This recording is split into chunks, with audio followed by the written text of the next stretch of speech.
अरे अनर्थ हो गया, हमारे राज्य में चोर घुस आया है। महामंत्री जी, आज सुबह ही मैंने घर देख कर बता दिया था, किसी न किसी की चीज तो जरूर गायब होगी। तो पहले क्यों नहीं बताया? मैंने कहा था महामंत्री जी, फिर आप ही बोलिए मुझे चाय पी लेने दो। देखा, चाय ने राज्य का कितना नुकसान कर दिया। ये मजाक का समय नहीं है, वो चोर बहुत ही खतरनाक है। क्या तलवार लेकर घूमता है? नहीं। चेहरे पर नकाब पहनता है? अरे नहीं, तो फिर खतरनाक कैसे? क्योंकि आज तक कोई इसे पकड़ नहीं पाया है। एक मिनट महामंत्री जी, मुझे कुछ दिखाई दे रहा है। क्या? चोर भाग रहा है। कहाँ? रुको रुको रुको, मुझे कुछ साफ दिखाई दे रहा है। जल्दी बोलो। अरे वो तो चोर नहीं था, वो तो मेरी भैंस थी। महामंत्री जी, मुझे ऐसा लगता है आप तो गुरु ने भी छुट्टी ले रखी है।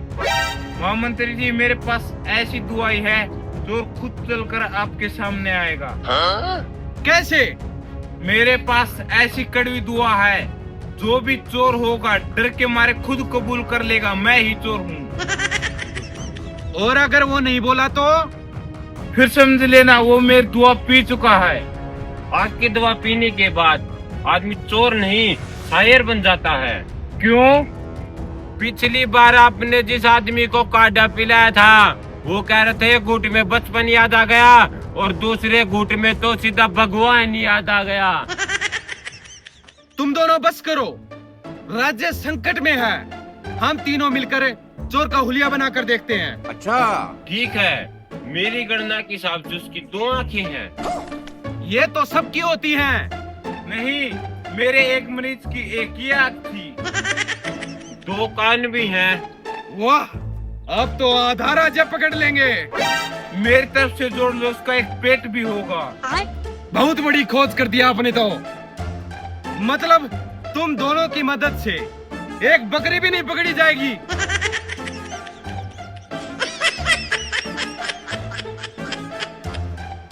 मैं तुम दोनों से आखिरी बार पूछ रहा हूँ, कोई ऐसा तरीका बताओ जिससे वो चोर पकड़ा जाए। तो फिर उसे नौकरी दे दो। नौकरी? हाँ, अगर वह चोर होगा तो वह काम नहीं करेगा और वह खुद ही पकड़ा जाएगा। वो काम करने लगा तो फिर वो चोर है ही नहीं। अरे ये बात तो कुछ जमी। लेकिन नौकरी कौन देगा? पहले चोर तो मिले। मुझे लग रहा है ये चोर बहुत ही करीब है।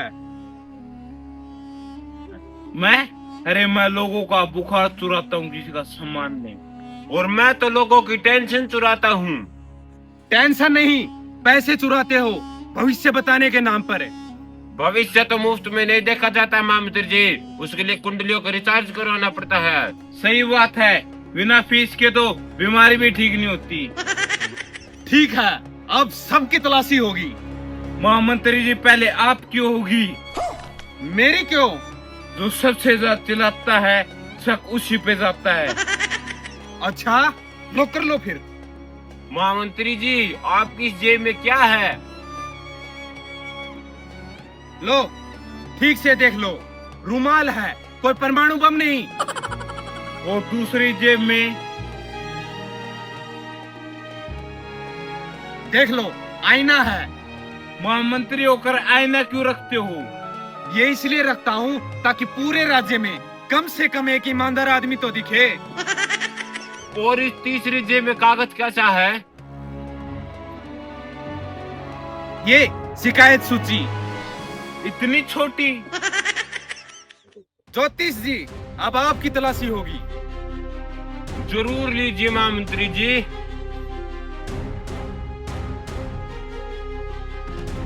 अरे तुम्हारे कपड़ों में तो जेब ही नहीं है। जेब तो उनकी होती है जिसको कुछ छिपाना हो।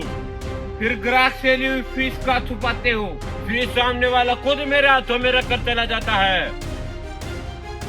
अगर वो हाथ में भी न रखे तो?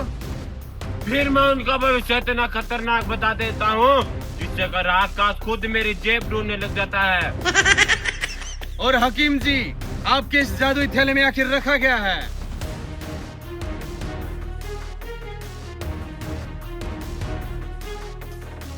ये इतनी शीशियां? लेकिन एक सेकंड, महामंत्री जी, इस पर तो लिखा हर बीमारी का इलाज। सच में? हाँ, तो मेरी टेंशन का इलाज? 2 शीशियां। और मेरी टेंशन का 4 शीशियां और भूलने की दुआ भी है? थी, कहाँ गई? रख कर भूल गया। हम फिर मुद्दे से भटक गए। चोर आखिर चुराता क्या है? महामंत्री जी, मैंने घरों से पूछा था, उन्होंने कहा पहले तुम बताओ, हमें भी जानना है। तुम्हारे कहने का मतलब ये है कि चोर इतना चालाक है कि गुरु को भी बेवकूफ बना गया। लगता है चोर हमसे 2 कदम आगे चलता है। नहीं, हम तो 2 कदम पीछे चलते हैं। मैं तुम दोनों से आखिरी बार पूछ रहा हूँ, चोर आखिर चुराता क्या है? जूते, चप्पले, मूछे। अबे मूछे कौन चुराता है? मुझे लगता है महामंत्री जी, ये आदमी का चैन चुराता है। चैन तो तुम दोनों पहले ही चुरा चुके हो। मैंने सैनिकों से भी कहा था, चलो चोर को पकड़ते हैं। उन्होंने कहा महामंत्री जी कल पूरी तैयारी से पकड़ेंगे। मैंने मरीज से कहा दवाई पी लो, मरीज बोला पहले तुम पी कर दिखाओ। मैंने ग्राहक से कहा वाक्य बदल जाएगा, ग्राहक बोला कल से बदलवाऊंगा। अरे राम, चोर एक है, उसके एजेंट पूरे राज्य में घूम रहे हैं। एजेंट मतलब चोर की पूरी गैंग है? बिल्कुल, और ये एजेंट हर आदमी के कान में सिर्फ एक ही बात कहता है। कौन सी? खत्म। अरे ये बात तो मेरा मरीज ही बोलता है, और मेरा ग्राहक भी। मतलब ये एजेंट हर घर में पहुंच चुके हैं।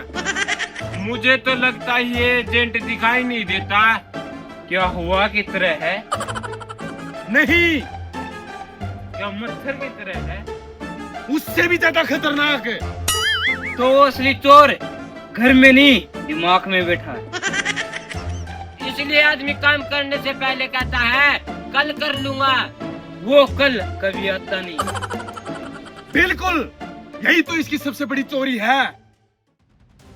अब समझ में आया, ये चोर न तो खजाना चुराता है, न सोने के सरफियां, न ही गहने। ये तो आदमी का काम ही चुरा लेता है। इसलिए मेरे मरीज बोलते हैं दुआ कल से खाएंगे, और मेरे ग्राहक कहते हैं भाग्य कल से बदलवाएंगे। जब भी कोई कहता है अभी करते हैं, थोड़ी देर में, कल करेंगे, तभी ये चोर जीत जाता है। मतलब राज्य का सबसे बड़ा चोर काम चोर। महामंत्री जी, ऐसे लोगों पर तो डंडे पड़ने चाहिए। बिल्कुल सही कह रहे हैं ज्योतिषी। किसे मारने जा रहे महामंत्री जी? तुम दोनों को।